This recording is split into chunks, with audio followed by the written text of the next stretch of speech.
नमस्कार दोस्तों, 2026 के प्रतिष्ठित पद्म पुरस्कारों के इस नए एक्सप्लेनर में आप सभी का स्वागत है। आज हम इन पुरस्कारों के ताज़ा आंकड़ों का गहराई से विश्लेषण करने वाले हैं।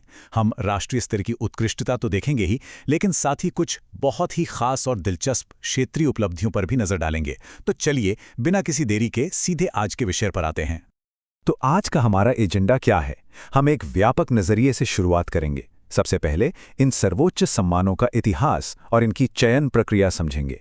फिर 2026 के कुछ अहम आंकड़े और पद्म विभूषण विजेताओं की लिस्ट देखेंगे। और आखिर में झारखंड और बिहार के हमारे उन लोकल हीरोज के पास चलेंगे जिन्होंने ग्राउंड लेवल पर कमाल का काम किया है। बस यही है हमारा आज का पूरा सफर। भाग 1, सर्वोच्च नागरिक सम्मान, उत्कृष्टता की विरासत। चलिए आगे बढ़ते हैं। अब थोड़ा पीछे चलते हैं इतिहास में। बात है 1954 की, जब इन सर्वोच्च नागरिक सम्मानों की स्थापना हुई थी।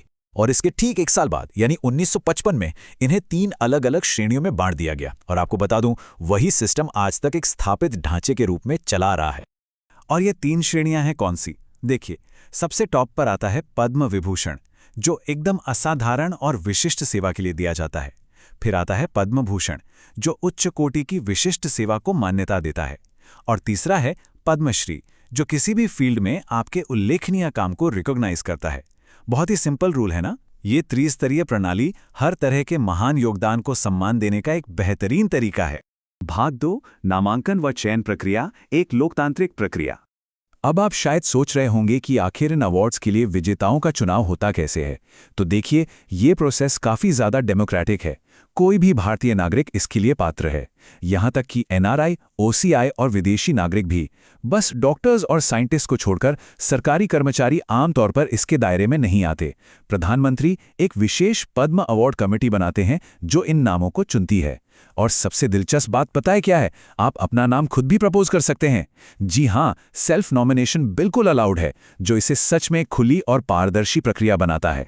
इस पूरी प्रक्रिया का सबसे भव्य और शानदार चरण तब आता है जब भारत के राष्ट्रपति भवन में एक गरिमामय समारोह के दौरान विजेताओं को ये पदक और प्रमाण पत्र सौंपते हैं।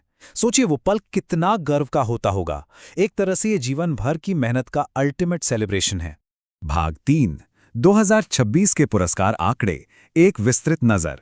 चलिए सीधे इस साल के ताज़ा डेटा पर आते हैं। 131, यही है 2026 का कुल आंकड़ा।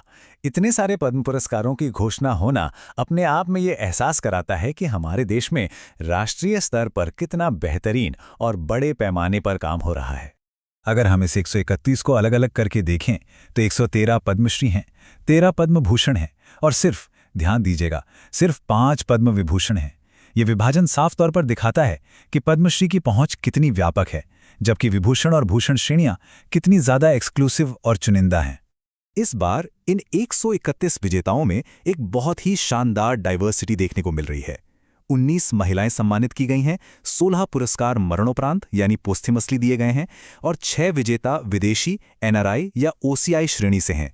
तो ये बात तो पक्की है कि एक्सीलेंस को किसी सरहद या दायरे में नहीं बांधा जा सकता। भाग 4, पद्म विभूषण विजेता, असाधारण सेवा। अब जरा उन 5 खास लोगों पर फोकस करते हैं जिन्हें सर्वोच्च सम्मान मिला है। तो ये हैं देश की वो 5 असाधारण विभूतियां। महाराष्ट्र से कला के क्षेत्र में श्री धर्मेंद्र सिंह देओल, केरल से पब्लिक अफेयर्स में श्री केटी थॉमस और श्री वीएस अच्युतानंदन, उत्तर प्रदेश से कला में श्रीमती एन राजन और केरल से ही साहित्य और शिक्षा के लिए श्री पी नारायणन। आप खुद देख सकते हैं कि महाराष्ट्र से लेकर केरल और यूपी तक ज्योग्राफिकल और प्रोफेशनल दोनों ही तरह की क्या कमाल की विविधता है यहाँ। भाग 5, झारखंड की विरासत, क्षेत्रीय नायक। चलिए अब माइक्रो से माइक्रो लेवल पर चलते हैं और ग्राउंड के हीरोज से मिलते हैं। सबसे पहले बात करते हैं दिशोम गुरु की।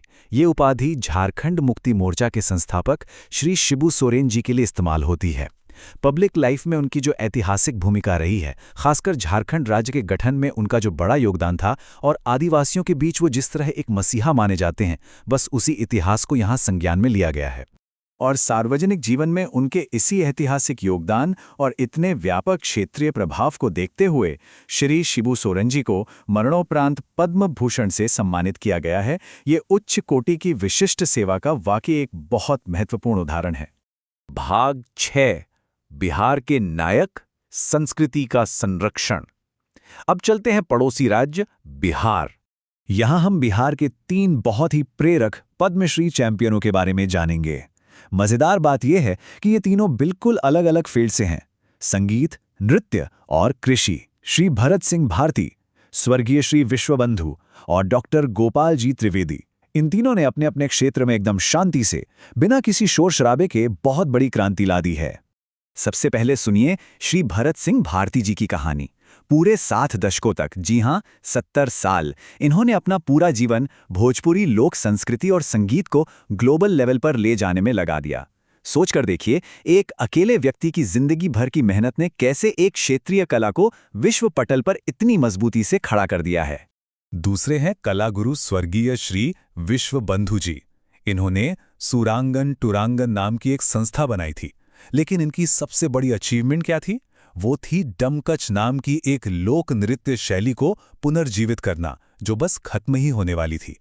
एक खोती हुई, मिटती हुई सांस्कृतिक परंपरा को वापस बचा लेना। यही वजह है कि उन्हें मरणोपरांत ये सम्मान दिया गया। और आखिर में बात करते हैं डॉक्टर गोपाल जी त्रिवेदी की, जो राजेंद्र कृषि विश्वविद्यालय के पूर्व कुलपति रहे हैं।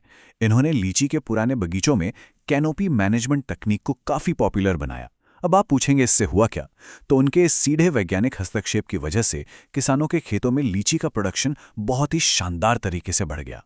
विज्ञान का आम आदमी के फायदे के लिए इस्तेमाल, ये उसका एक परफेक्ट उदाहरण है।